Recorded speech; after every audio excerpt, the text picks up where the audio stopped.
So you've made the transition from player to the booth rather seamlessly. Well, thanks. I'm just wondering, as a player that's been through the other side when a broadcaster might criticize a player or such, how do you walk that line? I got some good advice. Ron Darling, the great one that he is, said I would never say anything on the air that I wouldn't say to the player's face, and that's kind of the approach that I take. I've always been, as a player, you can handle criticism as long as you're not attacking character, drive, that kind of thing. So if I give up a home run when I was playing and you say I shouldn't have thrown the pitch there, you're probably correct. And so that's my approach. I just say something on air I would say to the player's face, and that you kind of be a person of character. It's also interesting because the Met fan base embraces different types of players.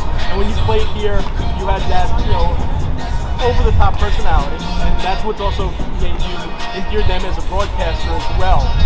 Back in the day, maybe 25 years ago, we didn't really get to see those sides of players. How important is that to grow the game, to see the personalities? Yeah, I think we're at such a great point in the game of baseball. I think we've got so many young stars coming up, and we're in an era where guys are starting to express themselves. We've got, Edwin Diaz and the awesome entrance that he's got. We've got so many facets of the game where guys can show personality on and off the field, fashion, whatever they're into. The celebrations I'm a fan of. Guys can just show a little bit of that, and so that's what I did. I embraced Twitter early on in my career just because I wanted to humanize myself to the fans and the people out there, and I think we're at a really good point in baseball where guys are starting to be able to do that. Now there is a flip side. As a person that's gone down to many fantasy camps, speaking to a lot of the older guys now coaching high school and stuff, they said back in the day you'd go in the locker room, no one had a phone, and they would talk about the game and talk about bases game, what was done there and here. Now it's a high school coach, they walk in the locker room and everyone's on their Instagram, or is that a deterrent to the game when sometimes the brand takes over when the individual brand takes over for the team concept? Yeah, I think every generation of ball players has something about the new generation that they don't like, something that's different. So I'm sure every generation has a thing.